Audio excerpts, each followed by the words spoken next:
Good afternoon and welcome to the American University Museum at the Katz and Art Center. Dr. Aneta Georgievska-Shine is a recognized published scholar of the Renaissance and Baroque eras, but her interests range from the ancient to the contemporary. She has been a lecturer in the Department of Art History and Archaeology at the University of Maryland since the year 2000, and frequently presents lectures for museums and arts institutions in the Washington, D.C. area, including the Walters Art Museum, the Baltimore Museum of Art, the Virginia Museum of Art, Museum of Fine Art, the Smithsonian, and Finding a Path is the 5th exhibition she has curated for us, including the exhibition of Robert Dorista, which is right next door. So she's everywhere. Both Emilie Brzezinski and Dalya Luttwak have already had well-received solo exhibitions here in the museum, but I was intrigued by their proposed collaboration, a conversation. And of course, we love working with Aneta, Emilie, and Dalya. I'm sorry that Emilie isn't here today. I think she's sensibly in Florida, right? But Aneta, I will let you take it away. Thank you. This is working. It should be on.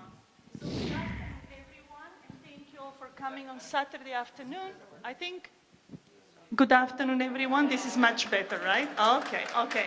Thank you all for coming on Saturday afternoon, but I think this is a wonderful opportunity for all of us to think a little bit about the exhibition that you will see.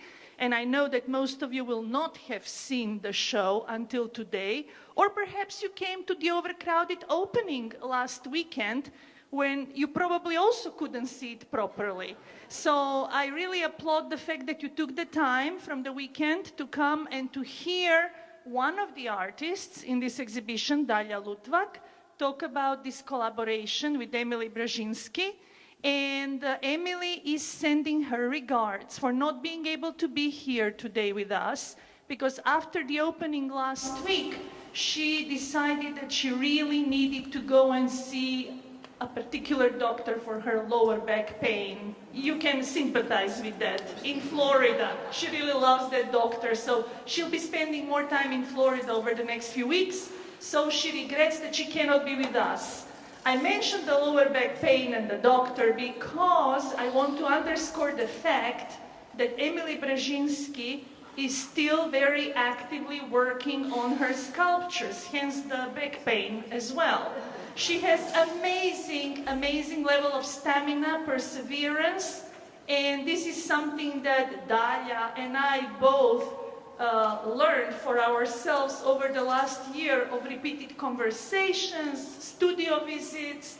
What happened with this exhibition, if I may just speak for a moment about how it came to be, is that I have known Emilie Brzezinski for many years in Washington, due to some other Central European, East European connections. As you can hear, I'm also from that part of the world, from former Yugoslavia, now the country of Macedonia, soon to be the country of Northern Republic of Macedonia.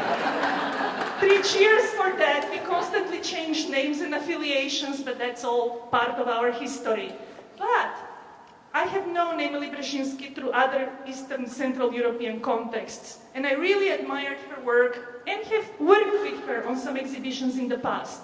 Dalya Luttwak I have gotten to know over the last few years, and throughout these dialogues that I have had separately with the two of them, I realized, and possibly because I come from that part of the world, that I'm talking to two women who, even though they have a lot of things in common, had never really sat down to talk about their common artistic interests, their life challenges, their respective life experiences. They're both mature women who have been creating fascinating work for several decades in Washington, and you're familiar with their work, I'm sure. Dalya Luttwak and Emilie Brzezinski both have in the permanent collection of the Krieger Museum their works, right? But they had never been shown together.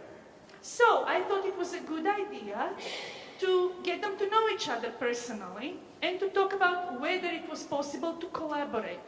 And when we talk about collaboration, I didn't mean to suggest that they really have to create their works together, or their works have to be intertwined physically. I thought a loose collaboration that can involve some kind of physical intermingling or conjunction, as is the case with this marvelous sculpture behind us. But I also thought that in some instances, they should just think about each other's work and respond to it, conceptually, formally, and maybe place sculptures next to one another, rather than always working together. So obviously, they're the artists. They take the lead. They have to decide how they want to shape this collaboration. But it is a collaboration, and there was a lot of sharing, and there was a lot of dynamic exchange. There was a lot of back and forth. There were a lot of drawings and sketches as, can this go, can this happen, how could this happen, what kinds of colors we want, what kinds of scale of the sculptures. It was wonderful to listen to them. I learned a lot by listening to two sculptors and how they found that middle ground or a way to talk to each other. They came up with the title, Finding the Path. Emily. Well, you're giving her credit, but you loved it immediately. Anyway, it was her, but they came up with the title, Finding the Path. And as you will see, the sculptural groups, or these sort of dialogues that they engaged in, that create units of sorts. But again, it's all conditional. These are units, but loosely units. There are 6 of them, and most of them are displayed outside in the courtyard, in the sculpture garden. And I must say, I may be biased, but I think I've never seen that sculpture garden look better than with this installation. Jack was wonderful when we approached him with the notion of, let's do a collaboration between Emily and Dalya, whom he knows, both of them, and respects. And Jack was wonderful when he said, sure, they have both shown in the museum, but I think that we may see their works in new light if they bring them together. So why don't you go for it? So he accepted this challenge, and he was also, as always, willing to take risks of all kinds, including very logistical and physical risks, as in imagine how this came into the museum. Just think about this. We have the marvelous sculptor, engineer, craftsman in the back, Chaz, who actually devised an incredibly elaborate structure that allowed this piece to come from the studio of Brzezinski and McLean and be installed here, but it took a long time to bring it down. Take a bow, Chaz. Yes. But you see, it was very important that Chaz is a sculptor as well, because he thought artistically and very creatively about how to create this framework, the wooden framework with wheels and padding and whatnot, in order to bring this humongous piece into the museum. We'll see how it's going to leave, but that's a different problem. Maybe it's staying. Anyway, so there were many interesting moments of learning in this process. And before I kind of get carried away, I think I would like to go back to something very basic, which is a couple of questions that I asked of Emily. Once we understood that she couldn't stay, I decided to ask a couple of questions, and then she can answer those questions, and Dalya can answer those questions. So we can go to those questions, and then we'll continue in a more free-form discussion. So, the first question I asked of both of them was, have they ever collaborated in this way with another artist? And Emily's answer that she sent from Florida was that no, she had not, first and foremost. Secondly, when she accepted this collaboration, she had certain misgivings about the project. And she says, I was afraid that I was giving away my thoughts, my ideas, my techniques. This became very intimate, going to the studio. My compositions, my approach to sculpture, it was almost like an end of an era. That's how she felt. But then she said that neither of us knew this was going to be a new chapter for both of us as artists. So this is very important, that they approach this without a tight conceptual framework. Let's talk, let's look at each other's work, and let's see what we can do together. So, what do you think about that question? Well, first of all, I thought it was her idea. She has been approaching me for the last 3 years or so and saying, oh, how much she admires my work and we should work together. And I've always thought she was a fantastic artist, but I thought, what a strange thing. I've never worked with anybody, and why her, and how did it come about? Only in the last few months I found out it was your idea. Bring it closer to your lips. It was her idea. It was not Emilie's at all, but I guess I'm an enthusiastic type, and I'm also not afraid of anybody taking my ideas or my space or any of that. So I was excited about it. Now, I am very flexible, so I was looking forward to my flexibility in this particular situation. So what do you mean by flexible, if I may say, is that Emilie had a couple of major works that she had been working on. Some of them she had never shown before, such as this one, Mother Earth. And when we went to her studio in McLean, she said, these are the works I would like to show. And what's really amazing is that Dalya, as an equally strong person, said, you know what, I will create works that go with your work. In other words, that's the first point about the flexibility, that Dalya was willing to say, okay, this is your statement, I'm going to create the complementary work or the work that will go with this statement. So, this one, as I approached the place the first time, was horizontal. So I made all these sketches of things coming out of all these holes, and I actually was worried how I'm going to make it, because it's very complex to go in and out and to make it look very natural. And then about 2 months ago, she said, I actually wanted to stand up. But this is where I felt I was able to, instead of saying, oh no, she's doing this to me, I said, this is a great challenge. Let's do that. And I got so excited about filling it up with, of course, in the end, I had to figure out exactly where I shouldn't overshadow her, and then I shouldn't let her overshadow me. So to find my path in this relationship was not so easy, because her work, in many ways, is a given.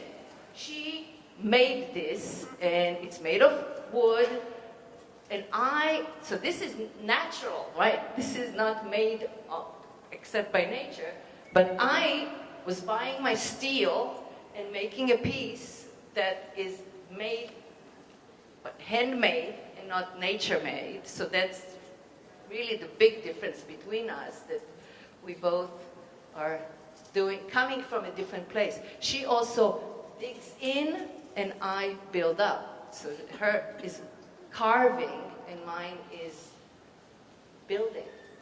Yes, and that's very interesting. Yes, the additive process, I mean how you create your roots basically from various parts of metal pipes and wire, and how Emilie actually finds objects and then she excavates those objects in nature. She cuts into them, carves into them, and then sort of underscores the already existing shape.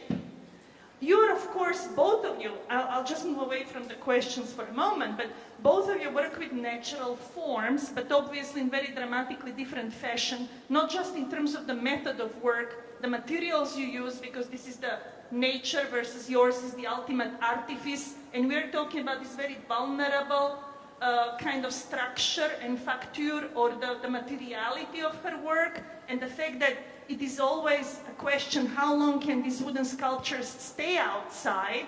And they will be here until mid-December, by the way, outside. That's a big concern for Emilie personally. And you work with the permanence of metal.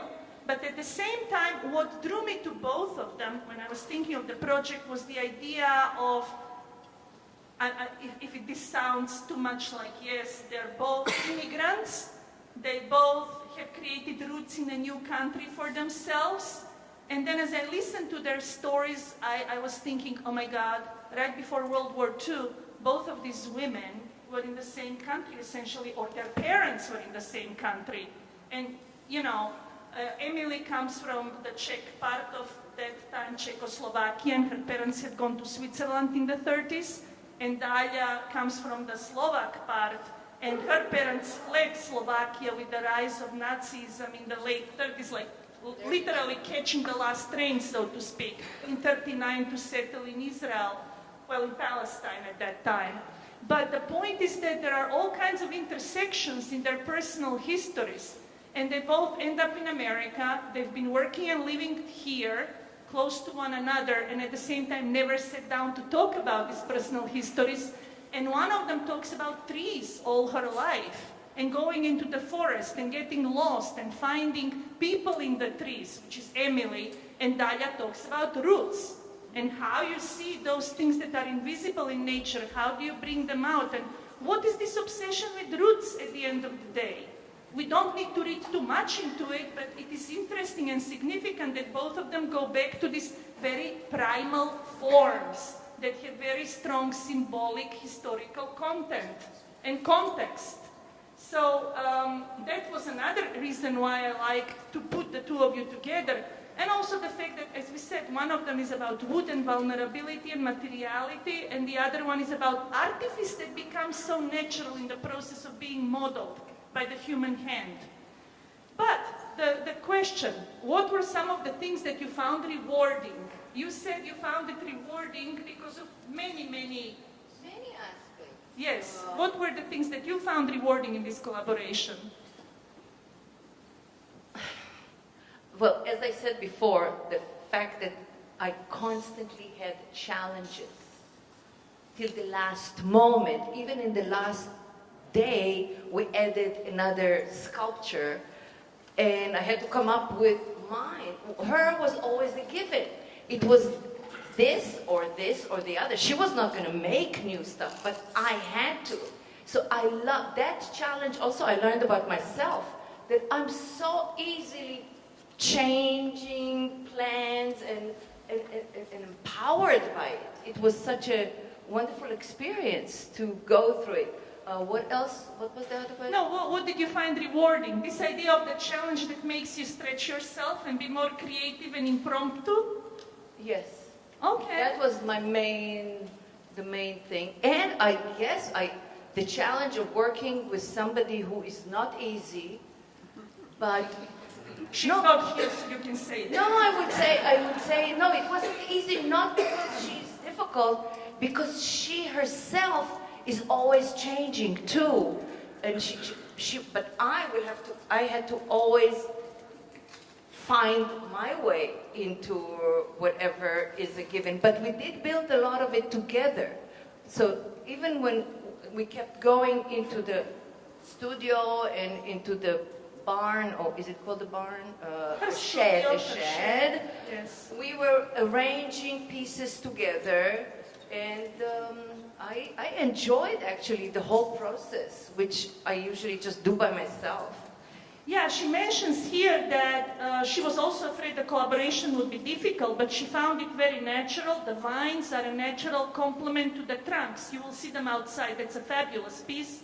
And by the way, that kind of took shape in the last week, because all along as a curator, I thought that the three pieces of the cedar that Emily had carved, which we saw in the studio as verticals, would be vertical next to the red roots of Dalya. And then we come in for installation, and Emily says, I kind of like them that way. Because this horizontal. Because she had envisioned it that way. But the crane loaded it down horizontally. And it really looks great to her. So, and I liked it. I think that was the fun part. That she's so strong. She has such good ideas. And she's such a mature artist. It was fun to work with her because she knew what she liked and she was willing to. But the important thing, if you're thinking like, oh my God, so some of these sculptures were accidental, and that has perhaps negative connotation in the context of collaboration, that let's say it happened in the last week that they decided that the piece of wood would be horizontal or at a certain line. I actually see that as one of the best aspects of this exhibition, because there is that element of play. element of creative play that they were both willing to engage in. In other words, there was no fixed concept or framework. They said, let's see how they will work. And they work, in my opinion, I'm again biased, quite successfully, but she also said that we are both very independent artists, and I was afraid we would clash and maybe never get to the finish line. We never clashed. Yes. And then the next question was, did this project help you look at your work differently? And if you want, I can read her answer. Yes, I noticed that my work was far more three-dimensional, massive, strong, versus Dalya's linear, more delicate structures. And I felt that maybe my three-dimensionality occasionally overwhelmed her work, and I had to tone it down. But I felt that I kind of managed to adjust, she says, my sculptural statements to Dalya's presence. So that was nice. So she did make some adjustments. What about you? Did it help you look at your work differently? How do you think of your work? Only in one aspect, which is really not related to that.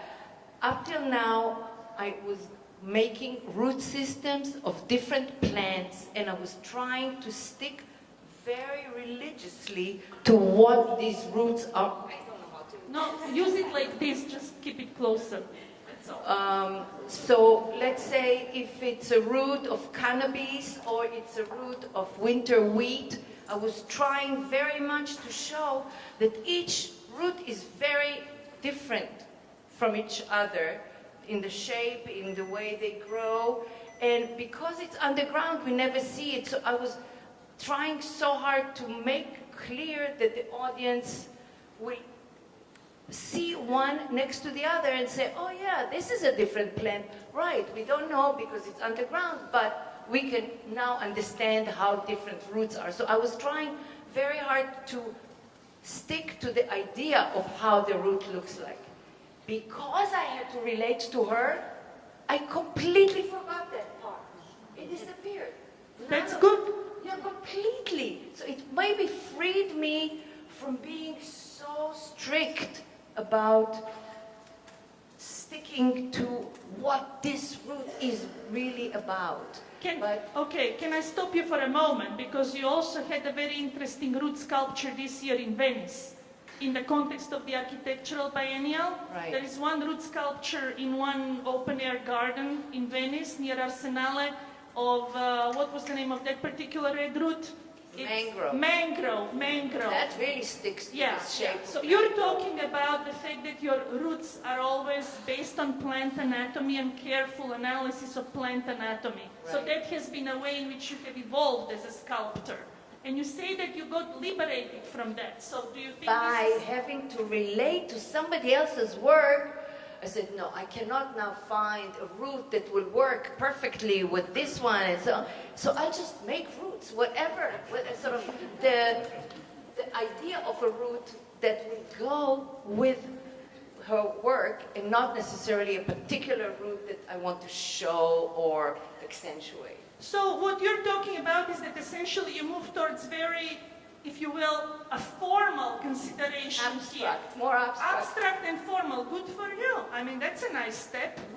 Yeah, I like Nice it. difference. No, I Right. definitely. I'm not saying you should stop doing your anatomically correct roots, but, right? Morphologically correct roots, but this is an interesting step for you to think formally about your structures. And I realized it only at the end. Nice. I was not aware of it as I was doing it because I was so concentrated on how to fit with her work that I just did it. Now, I need to ask you a question. Instead of going to a next question from the list. Question about your own roots. You talked about plant morphology and you always try to reproduce particular roots. But at the same time, you're a sculptor who is well known to people who know your work as somebody who doesn't use naturalistic color palette for the most part. You occasionally have shown root sculptures that are sort of like the rusted metal, that looks like the brown roots you found in That the was earth. my first show here. The first show at the Katzen, and some other places, but for the most part you paint your roots in red, yellow, blue, black, etc., white, and you will see that when you go out. Can you just say something about why you do that? In this particular case, my idea was to show how different her work, that is totally natural, is from mine that is made up. So I said, if I do it in any natural color, it will not stand out and it will not bring the essence of my work here. Okay. And this is why, sometimes it's not so easy, because to choose gold here took me a while, because white and red and black, all of them would work, but I thought, since I knew it's going to go here, I said, I'm going to make it more royal, so I made it, but maybe that's not your question. No. My question is, do you like the business of artifice in your roots? Because Yes. I've seen your sculpture in many places, including in Lorton, Virginia, the big pink roots growing over the old towers of the prison center. There was a Right. the reason was because this was for the suffragettes, and so that's why I said it hot pink. Hot pink. Yes. The one in Venice that I have now, I made it red as a warning. So sometimes it has, the color itself has a meaning, but sometimes it just seems right. Sometimes it just seems right. Okay, just as an art historian, when I look at her roots, I invariably think of the world of Kunst and Wunderkammers of the Renaissance, which is this concept that may appear kind of arcane today, but that was the origin of all museums in Europe. This whole idea that these very wealthy collectors, oftentimes crazy like Rudolf II of Prague, who assembled one of the most amazing Kunstkammers, would collect pieces of coral, unusual root formations, unusual anatomical bits and pieces and bones, and then they would use this natural form and mount it on something made of gold. You know what I'm talking about. Nautilus shell, it turned into a gold cup and whatnot. So when I look at Dalya's work, that relationship of the natural and the artificial, maybe because I work in that period as an art historian, reminds me of the aesthetics of the Wunderkammer, where you really don't know where nature stops and the human being begins with their agency. And I thought that in this particular case, the combination of these supernatural forms that look like they have had minimal intervention, so to speak, from Emilie Brzezinski's part, those are natural marvels. This trunk is a marvel of nature as it stands here. And this is sort of the human artifice inside this natural marvel. So one way of looking at this dialogue is that kind of combination of the man-made or the artificial and very self-consciously artificial versus what nature itself creates as a form. Couldn't have said it better.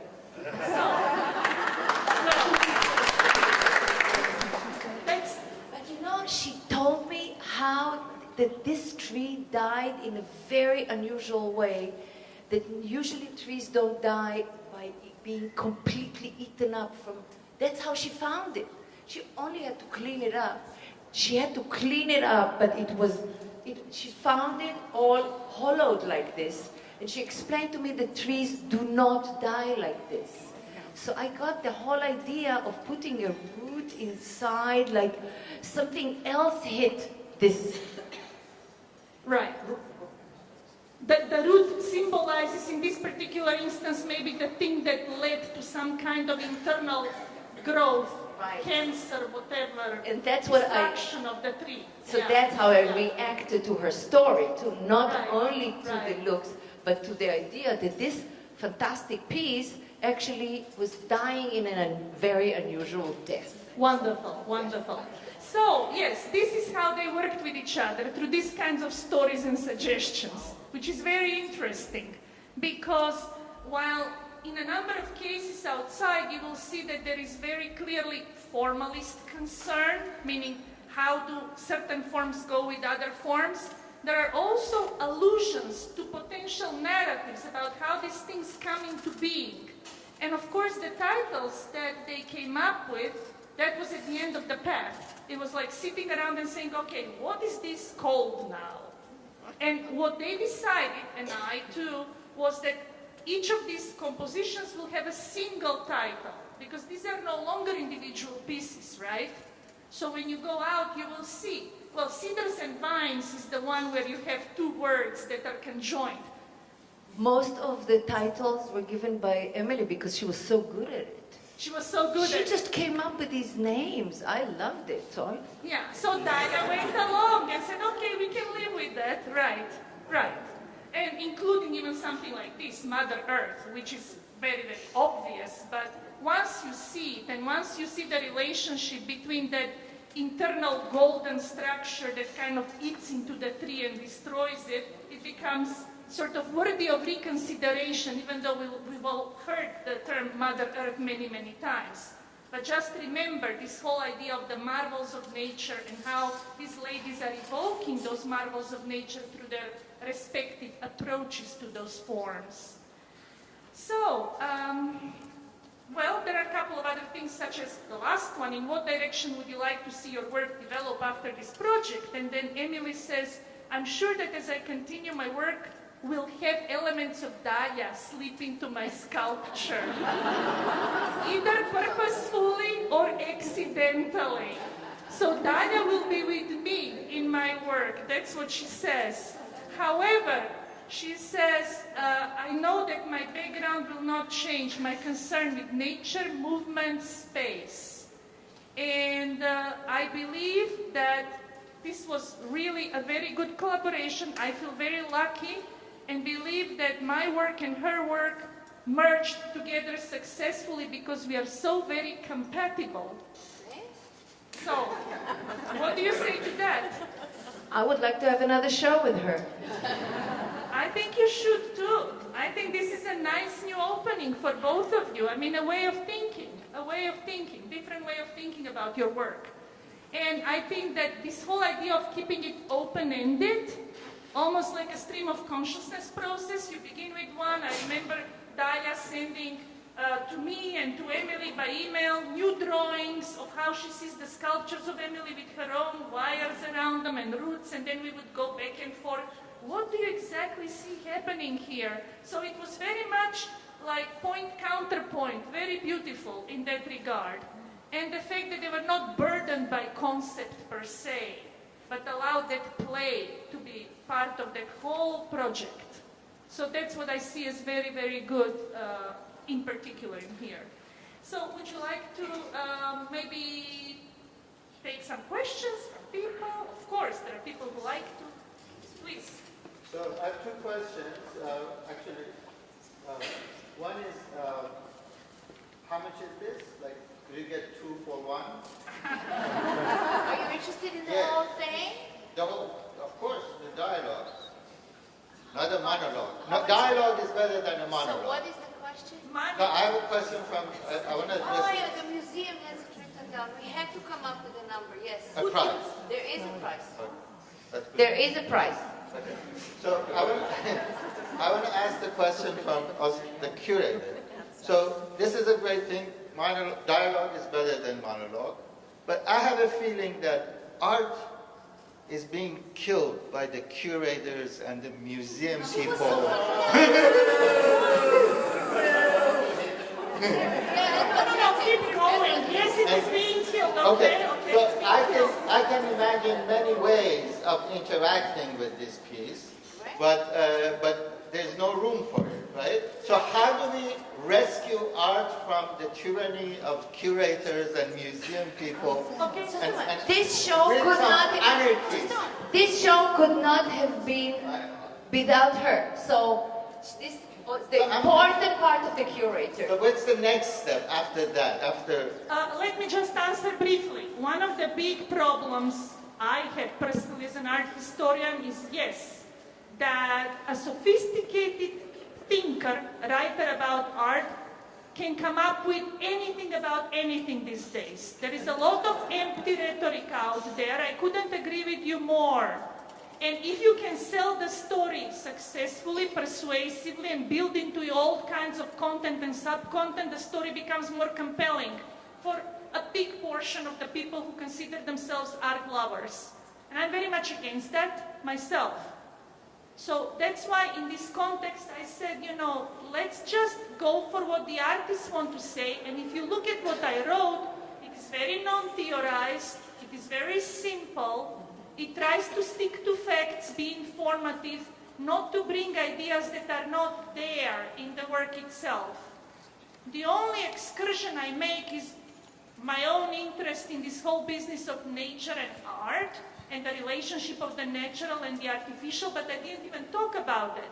I just threw that as an idea, as something worth considering, like how are these things juxtaposed to one another. But I definitely don't believe in reading too much into objects or creating narratives by means of which you make them more interesting. No. Yes? I disagree.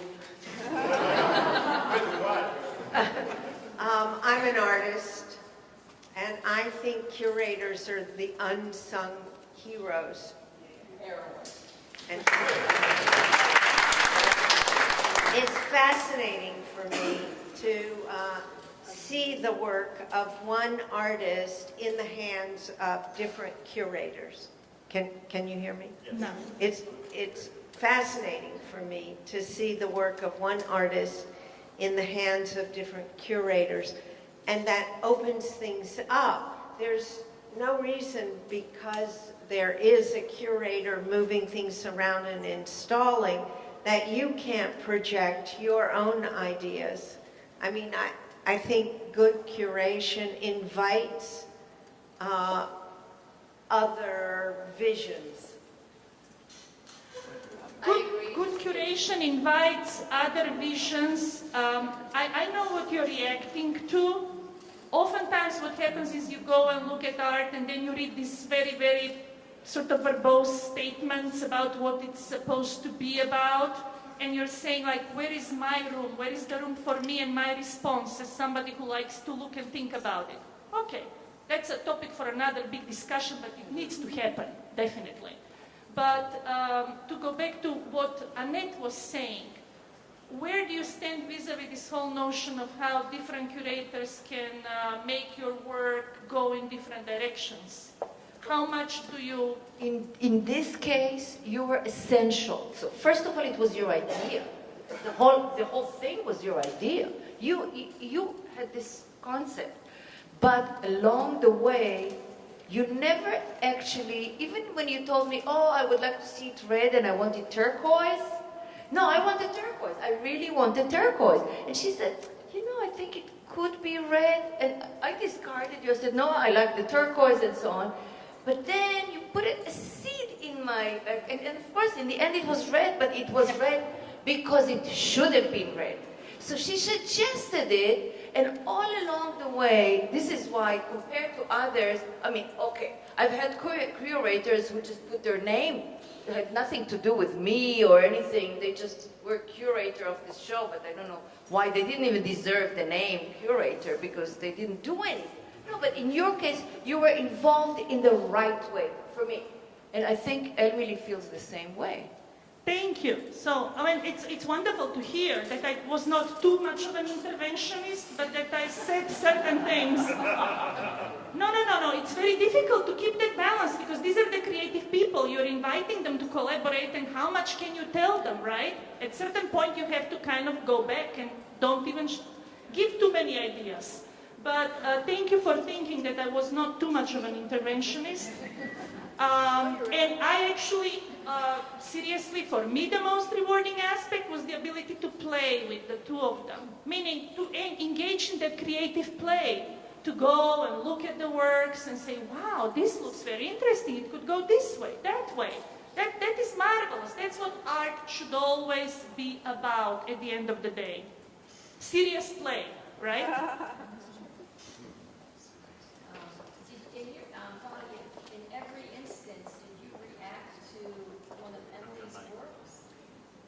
I did, but then she reacted to me. So it was a lot of back and forth,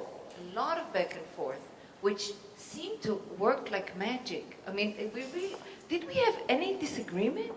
I don't think we had one disagreement. You didn't have disagreements, but it was marvelous to see how serious both of them are. I can tell you as a third person, when we were installing, how much time we spend going like 1 inch this way, 1 inch that way. No, now it's right. No, not from this angle. Imagine the poor people who had to bring this in and telling them to move it by 1 inch or 1 foot to the left or to the right. But you did it so well. It was sliding. I saw that. I just ask a quick follow-up question very briefly. If you were to do another collaboration again, would you want to be the one perhaps to switch around? When you asked me what I learned that I want a very strong artist who is so sure of him or herself, who knows exactly what they want and what they don't want, but be able to be flexible. And she had all that. So that's why I said I want another show with her, because this just worked in the right ways. Yeah.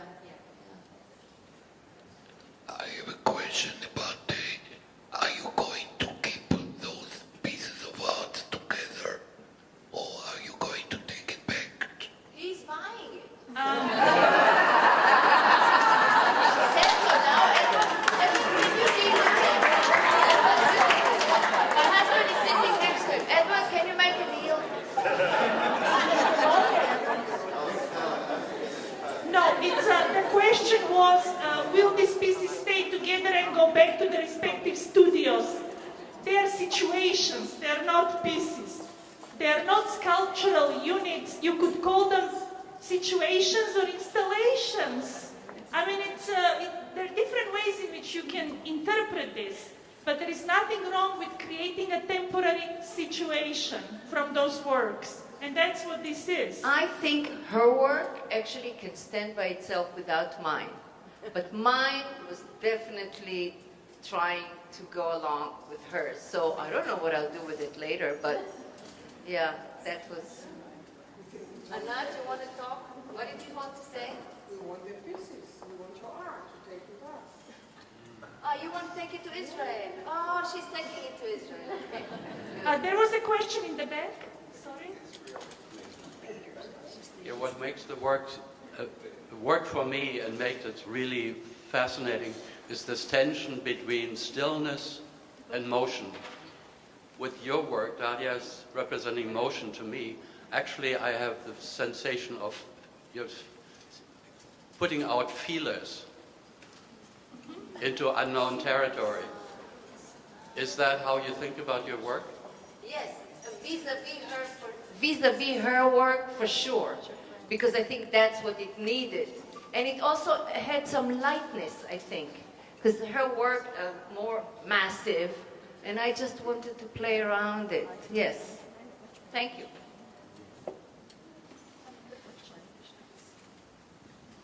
As an artist, I have a curiosity about the transition between formal study, formal practice, and then play. Like you see, Picasso started out as a formal artist under his father, or the Beatles started out in, I think it was Berlin, playing every night and playing traditional songs. And you mentioned that you had been doing paying close attention to the type of route that it was. And now it seems that you, in this particular show, you've made that transition. And so that's what's striking to me about this show, is that it was, where do artists make that transition? And Aneta, have you seen this? Do you know what I'm talking about, where that happens? And how do you feel about where Dalya will go next? Let me know, okay? No, it's wonderful to have that level of self-confidence that you can attain sometimes by accident or by this kind of unanticipated opportunity, because essentially Dalya had not thought of her roots outside that notion of creating things that are faithful in some ways to specific systems in nature. All of a sudden she sees them in abstract terms. She sees them as little tentacles, as protrusions, as things that go out into open space. So yes, this is definitely going to impact her work, I hope, because you're seeing your work in a new light. And I think in a similar way, Emilie says in her answers that she really likes to think a lot more about that question of the massiveness and the static quality, that overwhelming presence of the materiality of her work. Because as it was observed, the roots of Dalya bring an element of lightness. Some people walking through the installation said, indeed, Dalya's roots are very light and maybe not as strong as Emilie's pieces, but that's the tension, and that's that wonderful juxtaposition. They don't have to be equally strong, but they can help each other still. So, and I think that kind of almost unconscious leap towards the play in the best sense of the term, is what is happening. I think it is an unconscious leap for the most part when that happens. As I look at that transition, it's pretty exciting to see artists go through it.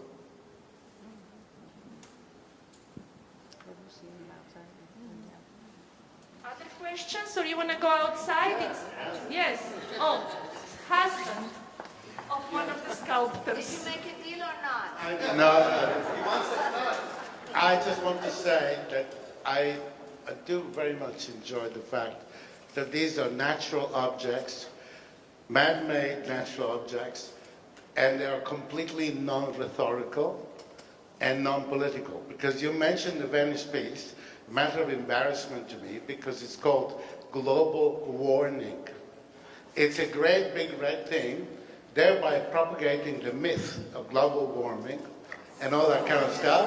And it is a political statement. Andrew, we're talking about art here. Exactly. That's what I'm grateful. Thank No, you. but you're saying that you're happy to see that in so many of these pieces, they did not go towards, you're happy that it didn't go into a political territory, rhetorical, lots of theory, lots of these heavy ideas being brought in. Yeah. Conceptual. I mean, there is nothing wrong.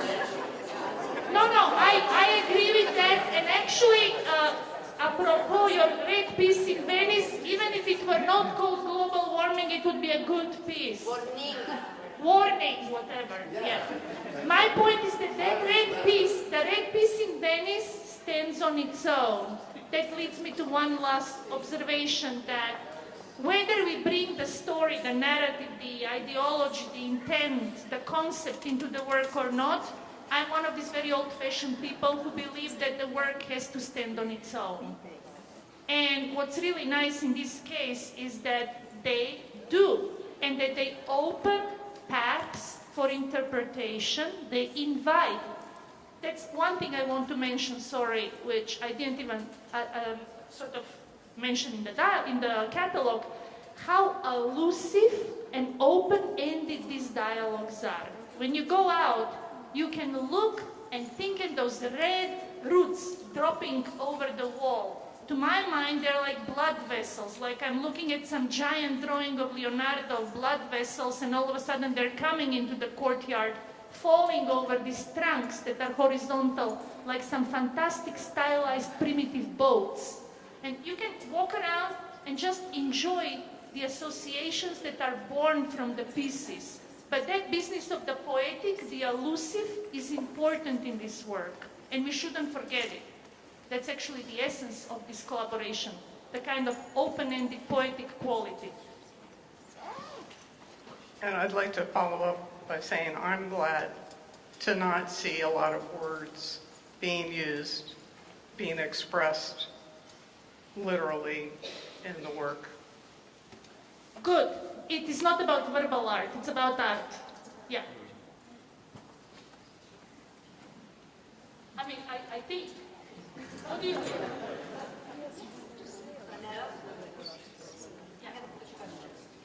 I want to know how Madame Brzezinski, how she chooses her logs, her wood. How does she go out? How does she go out and select the pieces in the forest? And where in the forest? You based on my knowledge of her practice, she does all kinds of things. Occasionally, she lives on a big piece of land and there'll be a storm and something will fall and then she will go and rescue it and take it to the studio and work from there. I know she has told me in the past that she has done some pretty crazy things, meaning like she saw a big tree fallen like 200 miles away from DC, contacts people, goes with pickup trucks, drags them back to Virginia to work on them. She had to convince these people. Yeah, she has to convince the people to give her the tree. So there are all kinds of ways, but essentially what she does is she looks at the piece of tree and then the piece of tree talks to her or reminds her of something. And at the risk of saying too much about her in her absence, I will say that since I've written about her in the past, she remembers walking through forests of Northern California as a teenager with her father, whose hobby was woodworking. And they would pick up pieces of wood near the little brooks and rivers in the forest, and then he would say, "What does this look to you like?" And her whole sculpture started from what does something look like initially. And then if it conveys a certain shape, a certain allusion, like she has one wonderful early piece called Apollo and Daphne. Two trunks that are growing next to one another and bending away from each other. So it's very much a kind of, a response, very unmediated response, unpremediated response, so to speak. That's how she chooses wood. How do you choose your plants that you work from as root systems? What is it that makes you go to certain root systems? Well, a lot of it is just as I work in my garden or as I go on my walks, I just pick up roots. And I've been doing it for a long time, but never thought that I would do any art with it because I always felt that nature is so superior, and who am I to even try to even think of, copying, imitating, or that it will not work. I never thought it would work. It took me years to say, okay, you know how to work steel, you know how to weld, you know how to bend steel, just do one and see how it works. And it worked. So this was the first one. But you see, it's again this notion of spontaneous response to form. Thinking in terms of forms, associations, but also the idea that it is not too premeditated. And that's kind of what connects the two of them, that intuitive approach to work.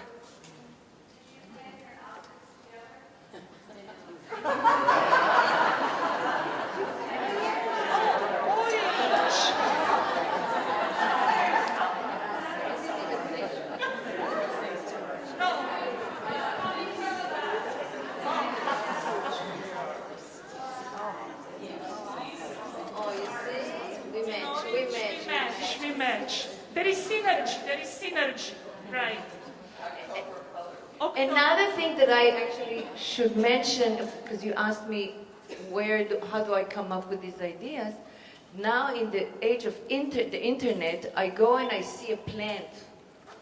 And I say, oh, I wonder how the root system of this particular plant looks like, because nature does not show me this root. I'll have to either dig this tree or bush or whatever it is, or I can go on the internet and write Google image the root of apple tree.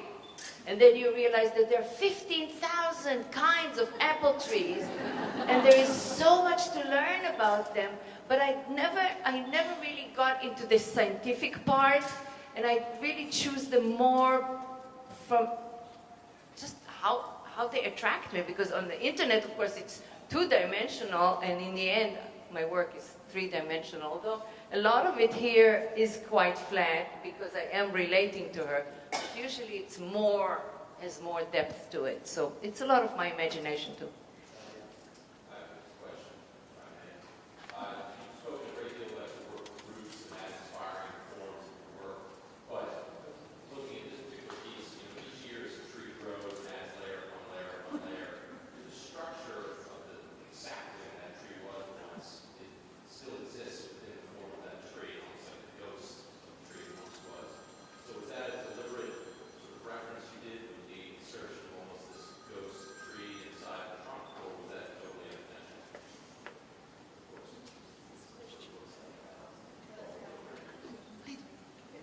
Did you think of that sort of original impulse, the growth, that whole idea?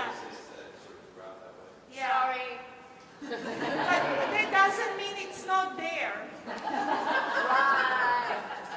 You know how some of the greatest artists of the 20th century, I mean, that I recall reading their interviews, you know, people who work intuitively. Somebody comes, they talk in the studio, well, Rauschenberg comes to mind, he said this. And somebody walked out of his studio and he said, yeah, I never thought about it, but it's a great idea. So, But I was aware in her work, in this particular piece, that she did cut, but that's not nature. She did that. So I said, no matter what I do, when I relate to her, I do want to have lines coming, but that's the only thing that I... but I can say for Emily that for her, the past life of the tree is very important. And she has often said that when she chooses the trunks that she will work from, she pays attention to what happened to them, how they died. Was it in a storm? Was it by lightning? Was it some kind of violent event, or was it bugs slowly eating it? Was it mold? Whatever happened that killed the tree, and then she likes to preserve the imperfections that exist in that tree piece that are traces of the previous life, or the process that led to its present shape. For her, it's very important, that notion of time in the tree, how it grew and how it was killed. And that's not over-theorizing. She really looks at them. And actually, if she were here, she would be talking about which particular tree this is, and what particular tree species she used for each sculpture. To her, it means an awful lot. Which one has which kinds of grain? Where can you cut more or less? Which one will crack under pressure? All of that is very important. She looks at them as living things. And I think basically with your roots, you're kind of thinking in terms of this paradox of the living thing in the metal root, even though it looks bright red or blue.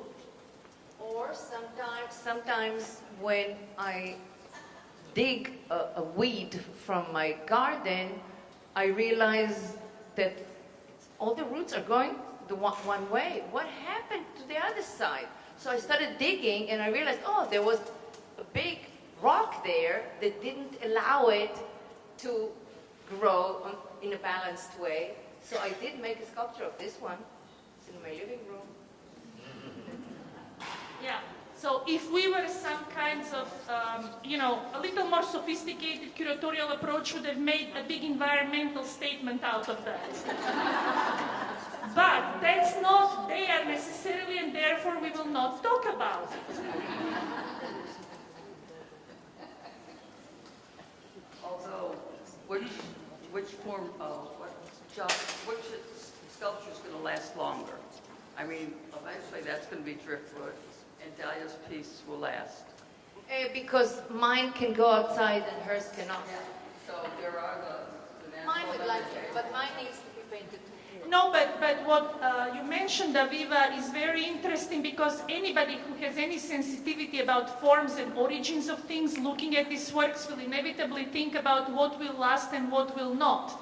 So some of these questions are born from the actual objects, and that's perfectly fine. But if they make you think about permanence and impermanence, that's a great starting point for further thoughts, right?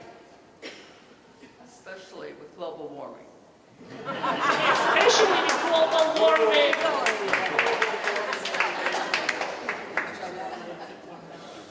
Yes, I think we should go out.